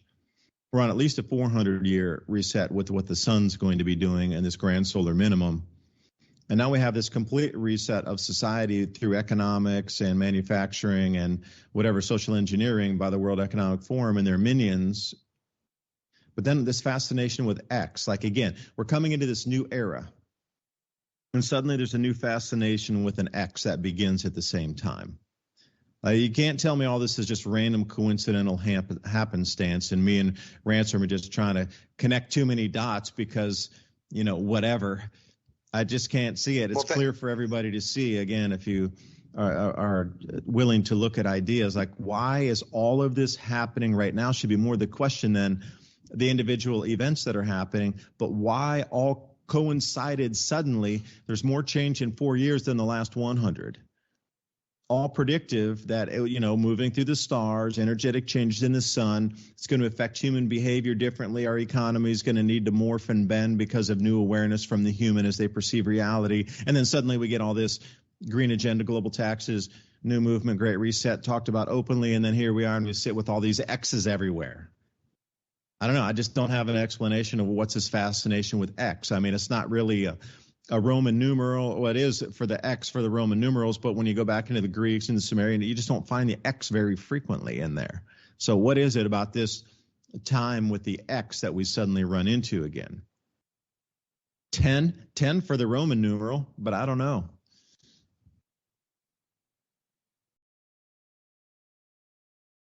Maybe it's just that Gen X is peaking, and that's why everything's X, and or maybe they're just going to X us out with all the X's that they have. All my exes live in Texas, and that's where they're, having the nexus there. Actually, I'm surprised that they showed the total eclipse there, but if you count the annular eclipse that just happened, the X marks the spot deep into Texas there. Not far from where, all kinds of turmoil is happening. And X also is the personification of two forces crossing each other. And then you have planet X and, the planet of the crossing, the cross, et cetera, et cetera. So, and if you also think about it, what is the most oldest depiction of X, I guess, would be the cosmic calendar, the cosmic catastrophe X, right? Or cross. Yeah, the Rosicrucian cross, that was another common theme in a lot of these paintings. There were two things. A huge amount of heraldry, which means like the shields from different kings, queens, kingdoms, etc., fiefdoms.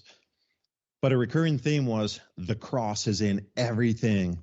But, I kept thinking about that same thing with the galactic cross because this one time, looking at the gas giants as the saints and Mary holding baby Jesus. Mary is always depicted as like a glowing, yellow clothed.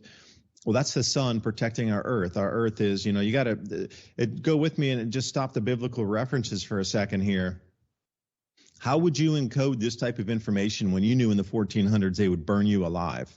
If you even mentioned the sun being the center of the solar system. Like you would encode it like this. Oh, it's just Mary and the baby Jesus and the four saints. Well, the four saints are the four gas giants. You have to look at them, and the closer you get, you start to see that the different saints in the depictions, they have a ring around the head of one, super cleanly a ring. It's the rings of Saturn, holding a staff that's circular and depicting a planet. Then there's one that's really old with a beard that is holding a staff depicting a planet with triangles and the cone of life on it, itself, the pineal gland cone on the clothing, that's Jupiter, the protector.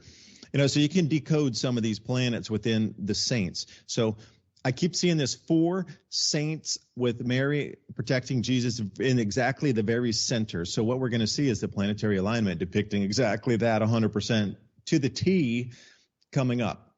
Now, I keep seeing, and then, this one picture, it was the cross, but the way that Christ was getting just either, it wasn't, I couldn't tell if it was before or after the crucifixion, but he's laying there and right in his head, it's glowing like I've never seen a glowing head of Christ before. And it is square in the X of what the cross is.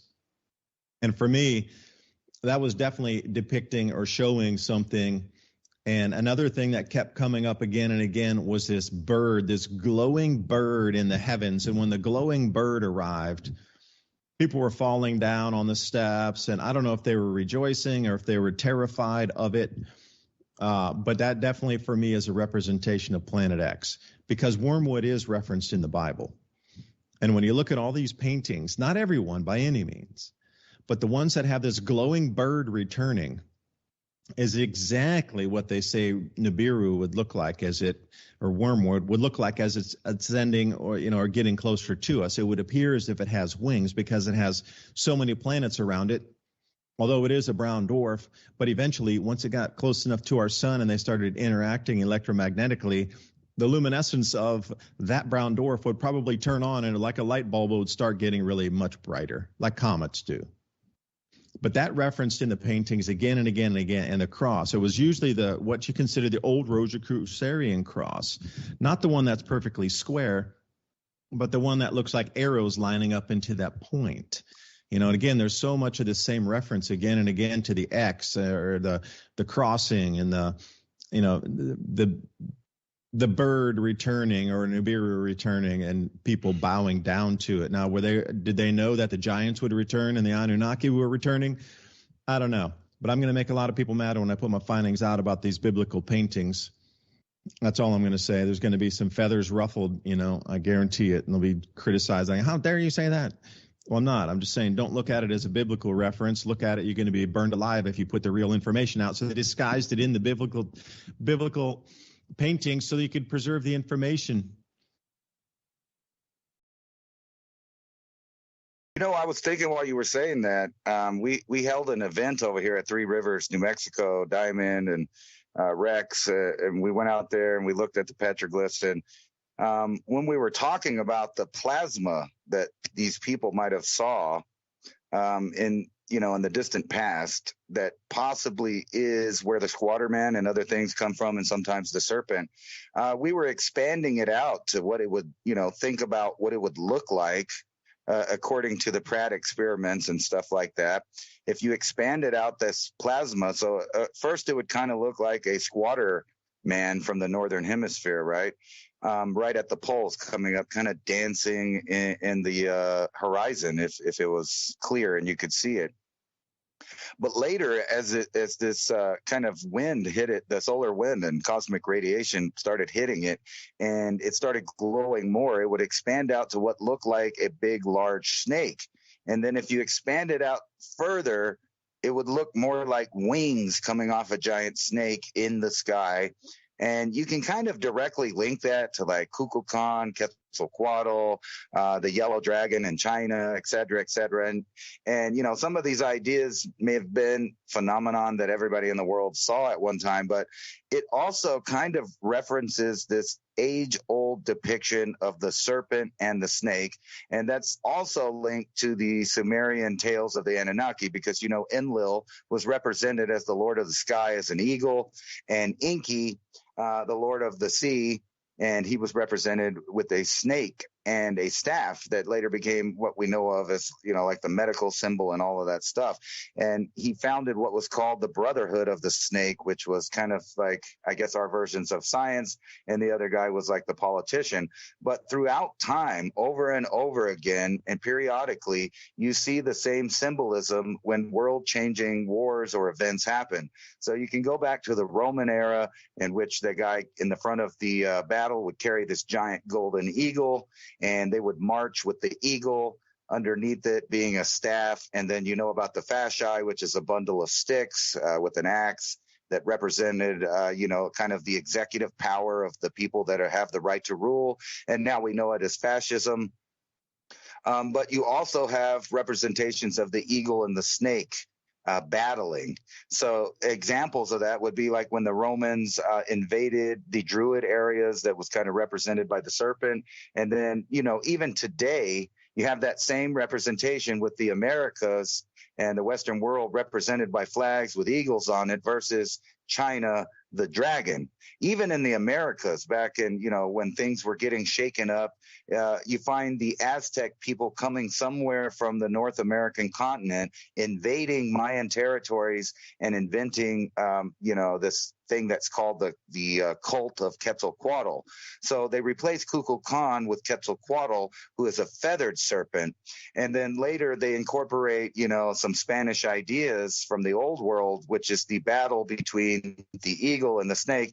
And today you see that on the Mexican flag. A lot of people believe that was some kind of native mythology, but it was actually made up by the Spanish, incorporating old world ideas. But ironically, that same kind of idea took place in the ancient world there, where you had the feather people that came down with feathered stuff represented kind of the eagle people, and they invaded the serpent people, which were the Mayans and probably the Toltecs and some other people of the time, and just replaced them as the dominant governing structure.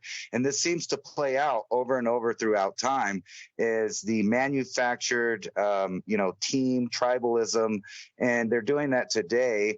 They just have broke it down into more simple and more tribalistic things to dominate the average man into thinking that he's in some kind of team that he's playing for versus some other kind of team.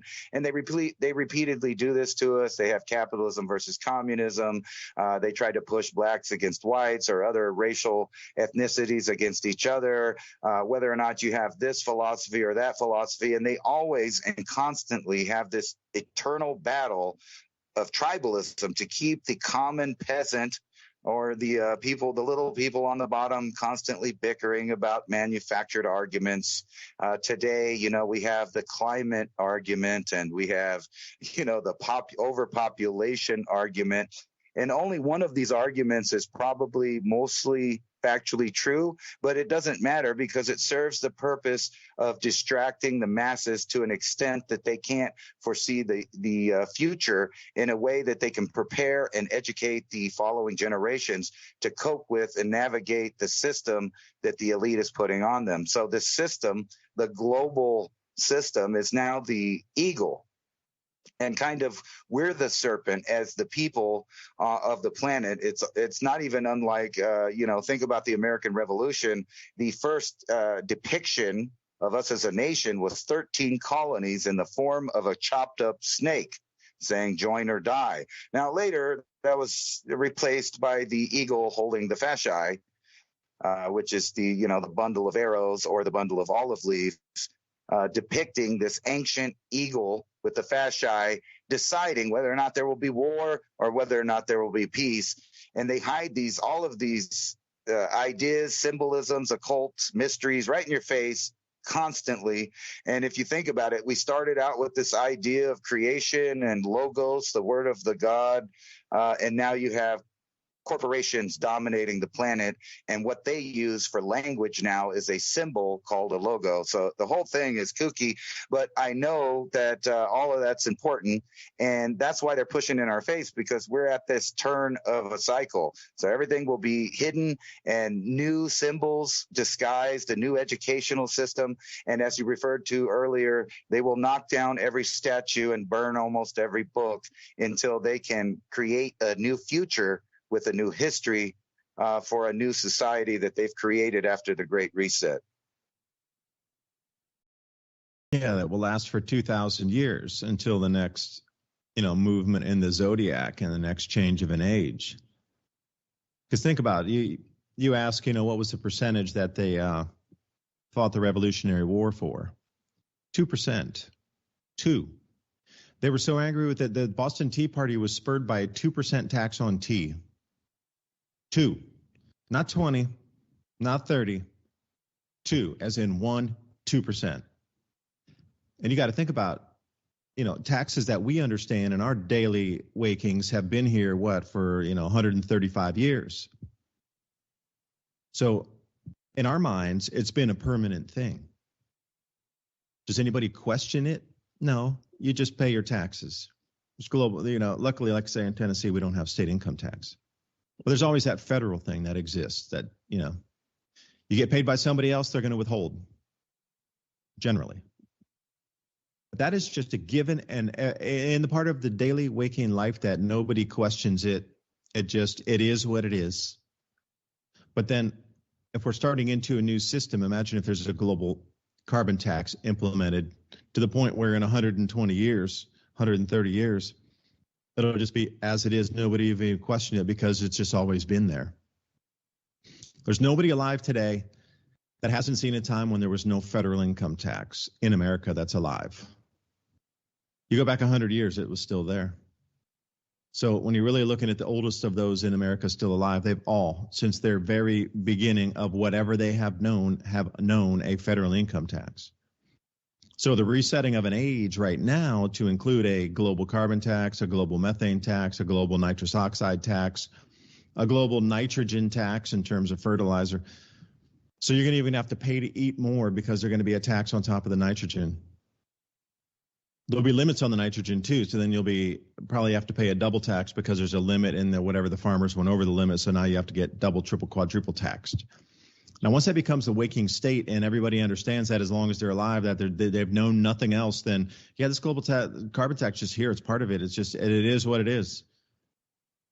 And you can program it in the future, or is there something coming that this is all just a complete distraction, so you just quit looking at the facts because you're so focused on the minutia of, all these invasions into your spending that you're getting focused and bogged down on. Oh, they're not going to steal my money. So you're not focused on the bigger cycle that's inbound.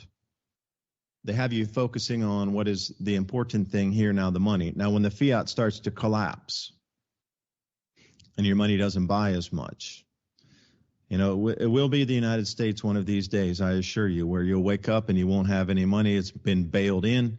I encourage everybody, like we released the show notes earlier today. So if you do want to get those show notes, please go to oilseedcrops.org, and you'll see right at the top MIAC notes, show notes. Click on that tab and then just enter your email. Obviously, we don't sell our list to anybody. It's just totally for our own usage to put out the notes. And that was one of the things we talked about last time was the great taking.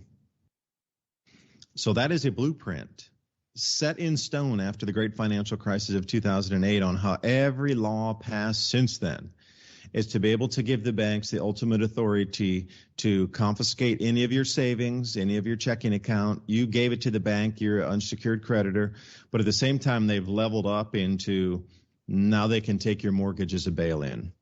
The equity and value that you have in your home, realized or unrealized. The increase in value because property markets are up, great. The equity you put in because you're making your monthly payments, great. That can all be taken by the banks now. That's the newest and the last legislation that they passed 2 years ago to solidify. Any bank that goes under can take your home now as collateral to assure their survival. And, the way that David Webb did that movie, it's the cleanest movie I've ever seen. It's actually frightening to watch. By the end of it, you're going to want to watch it twice, but you're going to be frightened by the end of the movie they've really pretty much locked that thing so wired-tight and, 6,000 pages of legalese that nobody's getting out of it. And when you look at these types of things and you're going into this sort of, burning of the fiat money system, the last thing that's going to be on your mind is focusing on the cycles of the sun that are going to disrupt society. So which is first, the chicken or the egg on this? I'm saying for sure it's the sun that's driving the rest of everything else we're seeing on the planet. There would be no need to reset it if a reset was not already naturally inbound anyway. Why would you reset a perfectly working system that enriched and power brokered everybody that to the nth degree? It worked for the last 2,000 years. It worked for the last 500, the last 200, and then this week you want to change it? I don't get it. Yeah, I understand a restructuring of order like World War I, World War II. I get that. But why now? You could say that the fiat system is run, the debt system run its course to the very end. There's no more money to lend. Well, what about all these developing nations out there that they want to give your money to? You're just going to get it stolen through a new tax, and they're going to freewheel and give it away. Oh, why don't they use their hard-earned money printing presses and do it that way? Oh, no, you can't. So you really need to ask, what is driving all the change? Like, we see all the changes clearly here. But what's driving it? Why now? And we need to keep looking back at cycles of history to understand why now. The solar activity, it will change our society whether you want it to be changed or not. The powers that be are reacting to that natural change and trying to implement their continuity plans to remain in power when it finishes. When the cycle ends, they still want to have control of the money system, the financial system, the technology, the medicine, and everything else that makes a society rebuild itself and start over. But this time, it'll be based on a carbon tax, so it'll be included inside all of the other taxes. I really think we're heading that way. Ransom, I appreciate you joining me tonight. Everybody else out there listening, please remember show notes, oilseedcrops.org, the MIAC radio show. Click that and put your email there. Like all the points we talked about tonight, we're going to bullet point those into 10 easy-to-read one-page notes, and then you can share that, start conversations with friends and family, pass it on along to others as talking points, or even for you to have bullet points to do more research and get some of your info flow. So you can talk with me, Ransom.